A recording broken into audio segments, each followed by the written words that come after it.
자, 권영세 비대위원장은요, 경제는 이재명이 아니라 말 바꾸기는 이재명이다라는 이 표현이 맞겠다라고 이재명 대표를 비판했습니다. 이재명 대표는 이에 대해서 나는 원래 제자리에 있었다면서 여권에서 비판하고 있는 오락가락 우클릭 행보에 대해서 반박했습니다.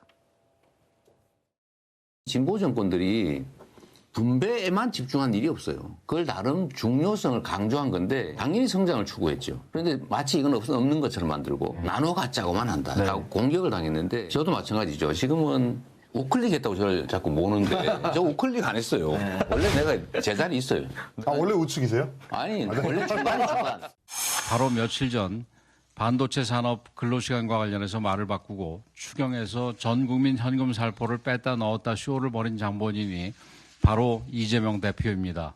경제는 이재명이 아니라 말 바꾸기는 이재명이 맞는 표현입니다. 상속세 개편과 관련한 이재명 대표의 가벼운 언사도 마찬가지입니다. 우클릭하는 척만 하면 되니 일단 던지고 보자는 식입니다. 자, 그러자 이재명 대표는 오늘도 이렇게 비판했습니다. 세상이 바뀌고 상황이 바뀌고 있는데도 변하지 않는 건 바보라면서 오히려 국민의힘을 또 한 번 비판했습니다. 우클릭 했다고 국민의힘이 더불어민주당 경제정책 또는 경제중심 정책을 비난을 하는데 더불어민주당은 원래 경제중심 정당입니다.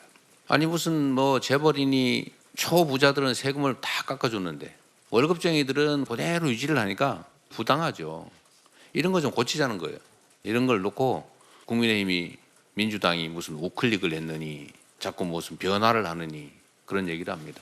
세상이 바뀌고 상황이 바뀌었는데도 변하지 않으면 그런 거를 바보라 그럽니다. 바보.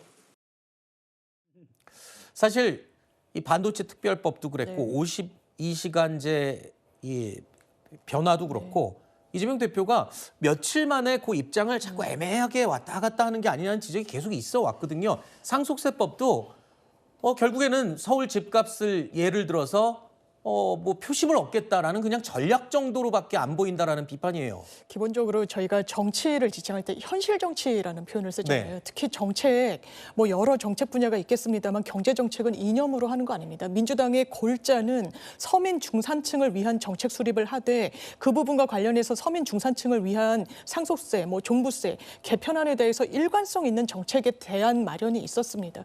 이를테면 상속세도요. 국민의힘에서 이야기하는 최고 구간을 40%, 최고 구간이 한 명이 30억 원 이상을 상속받는 경우예요. 지금 우리나라 역대급 세수 펑크가 왜 났습니까? 법인세, 재벌에게 부담되는 세수 못 걷어들이고 있어서 그렇습니다. 아주 인하해주고 낙수 효과 기대했던 그런 측면이 있겠습니다만 전혀 정책적인 효과는 거두지 못했죠. 올해만 30조가 넘는 세수 펑크, 국민의힘 뭐라고 얘기할 수 있겠습니까? 부자 감세의 기조가 맞습니까? 그러니까 부동산 가격이 오른 거는 현실이죠. 그러면 18억 원 정도로 상속세, 많은 중산층들이 본인이 가만히 있는데 부동산 가격이 올라가가지고 상속세를 크게 부과하게 된다라는 데에 대한 문제의식에 대한 대안 내는 거. 중도 서민층을 중심에 놓고 사고하는 정당이라면 너무 당연한 겁니다. 종부세도 마찬가지죠. 지난 국회에서 종부세 상향으로 급간 조정해야 된다라는 거 12억에서 15억으로 과세 표준을 변경하자는 건 민주당 의원이 냈던 아닙니다. 이런 부분과 관련해서 물론 정치적 고려도 있겠죠. 지난 대선에서 서울 특히 마용성 한강라인 부동산 가격이 오른 지역에서 패배를 했거든요. 서울 전체에서 패배한 것도 민주당으로선 이례적이었던 겁니다. 그런 부분과 정책적인 결합을 하는 부분에 대해서 국민의힘은 비판하고자 한다면 대안을 내십시오. 그냥 말꼬리 잡고 바뀌었다 자체가 어떻게 비판이 될 수 있습니까? 그러면 우리 입장은 뭐다라고 대안을 내는 게 집권 여당의 최소한의 책임 있는 태도가 아닐까 싶습니다. 그런데 궁금한 건요. 이재명 대표가 최근에 우클릭 행보를 보이면서 내놓는 내용들이 평소에 민주당의 당론으로 했던 것과는 결을 달리하는 것들이 많다 보니 이른바 원래 민주당을 지지하는 지지층들의 이탈을 우려하는 목소리도 많았어요. 그래서일까요?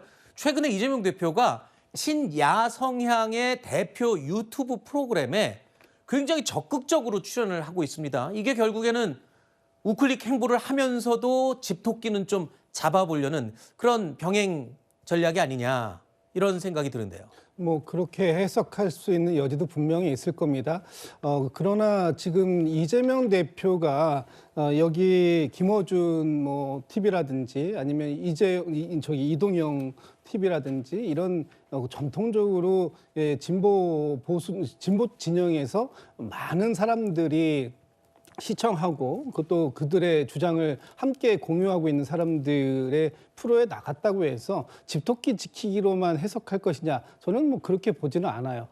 지금 이재명 대표가 추진하고 있는 전략들, 특히 실용주의 전략이라고 하는 것이 많은 진보 진영에서도 이미 오래전부터 집토끼뿐만 아니라 밖에 중원으로 나아가서 중원에 있는 많은 사람들과 함께 할 수 있는 그런 전략을 가져가야 된다는 것이 이재명 대표가 지금 최근에 이 조기 대선을 앞두고 나온 얘기가 아니고 원래 이재명 대표가 성남시장 할 때부터 줄기차게 추진해 왔던 전략들이 대부분 다 그런 중도의 실용적 전략들입니다. 그런 부분들에 대해서 이미 많이들 인식하고 있고 받아들이고 있기 때문에 이 부분에 대해서는 뭐 집토끼 지키기뿐만 아니라 더 많은 분들에게 지금 우리 당의 입장을 설명할 수 있는 그런 공감대를 넓히자, 뭐 이런 취지로 이해하시는 것이 어떨까 싶습니다. 여권에서 이렇게 얘기합니다. 이재명 대표가 아침에 다르고 저녁에 다른 이런 입장을 보이는 게 그게 무슨 실용이냐, 이런 지적도 있고요. 저렇게 야권 유튜브에 적극적으로 출연하면서도 우클릭 정책들을 언급하는 저런 행보가 과연 중도층의 마음을 실제로 얻을 수 있을 것이냐, 그 부분은 뭐 실용성이 별로 없을 것이다, 실효성이, 뭐 이런 지적도 있더군요.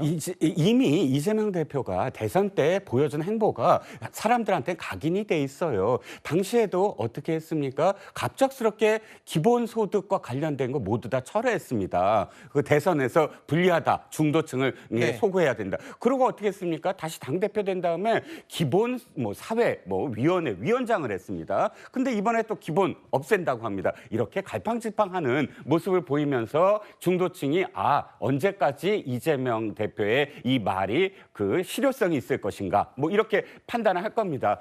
유튜브 얘기 잠깐만 제가 드리면 맞습니다. 그런데 한 가지 제가 질문을 드릴게, 그렇다면 지금까지 이재명 대표가 그 확산을 위해서 어떤 매체와 인터뷰를 했죠? 인터뷰 거의 안 했어요. 이재명 대표 인터뷰하는 게 하늘의 별 따기라고 했습니다. 실제로 신문 매체나 방송 매체에서 이재명 대표 인터뷰 하나도 안 했는데 갑작스럽게 친야 유튜브에 나온 거예요. 그리고 뭘 얘기합니까? 나는 우클릭하지 않았다. 이 얘기는 집토끼도 잡는 겸 아마 이 당내에서 원래 이념적 정당이잖아요. 강령이라든지 혹은 이념, 종부세와 관련해서 아마 진성준 정책위 의장 또 난리가 날 겁니다. 이렇게 그 운동권 출신의 어떤 의원들의 또는 반발, 또 당원들의 반발을 이렇게 친야 유튜브에 출연을 해서 아니다, 이건 우클릭이 아니다라는 어떤 지표, 방향성을 제시한다. 이런 효과가 저는 충분히 있다고 봅니다. 네. 왔다 갔다 한 거 보여줬잖아요. 네. 주 52시간 특별 조항으로 그 반도체 특별법에 넣어야 되지 않겠냐고. 네. 이재명 대표가 불과 얼마 전에 기업인들 모셔다 놓고 자기가 마치 그런 걸 들어줄 것처럼 경제를 위해서 그렇게 얘기해놓고 오늘 동아일보 단독 나오지 않았습니까? 민주당에서는 그 특별 조항 신설하지 않기로.